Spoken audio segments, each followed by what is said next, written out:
आज Doubtnut app download करें। Doubtnut पर अपने सभी गणित, रसायन विज्ञान, भौतिक विज्ञान और जीव विज्ञान के डाउट्स का करो सफाया। बस प्रश्न की फोटो खींचो, एक ही प्रश्न को क्रॉप करो और तुरंत वीडियो सोल्यूशन पाओ। अभी डाउनलोड करें। क्वेश्चन हमारे पास है कथन और कारण में। कथन है कि प्रतिचुंबकीय पदार्थ चुंबकत्व दर्शा सकते हैं, जबकि कारण दिया हुआ है कि प्रतिचुंबकीय पदार्थों में स्थायी चुंबकीय आघूर्ण होता है। तो हमें कथन और कारण में संबंध देखना होगा कि चार ऑप्शंस हमारे पास दिए हुए हैं। कथन और कारण में क्या संबंध होते हैं, क्या दोनों सही होते हैं, गलत होते हैं, या इन दोनों में से कोई एक गलत होता है। ठीक, बात करेंगे प्रतिचुंबकीय पदार्थ। इसके लिए हमें पता है कि कोई भी पदार्थ जो होते हैं वो परमाणुओं से मिलकर बने होते हैं।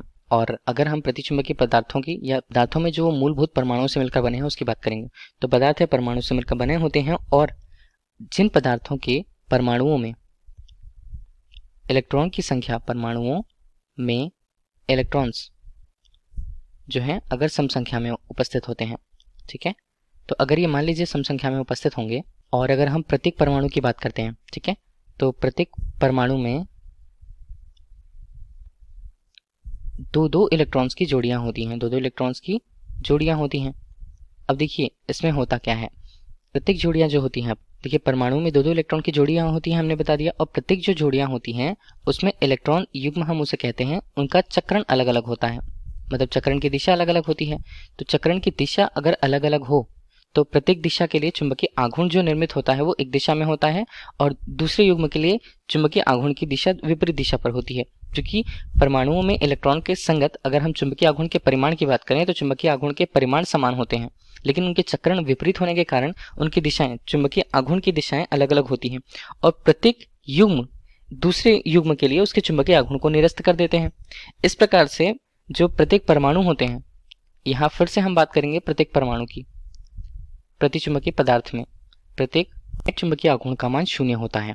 ठीक, ये हमने बता दिया। अब देखिए इसके कारण होता ये है कि अगर हम इसे बाह्य चुंबकीय क्षेत्र में रख दें तो हमेशा जो आघूर्ण प्रेरित होता है, परिणामी रूप से जितना आघूर्ण अगर निर्मित होता है तो वो उसकी दिशा जो है हमेशा चुंबकीय क्षेत्र के विपरीत दिशा में होती है।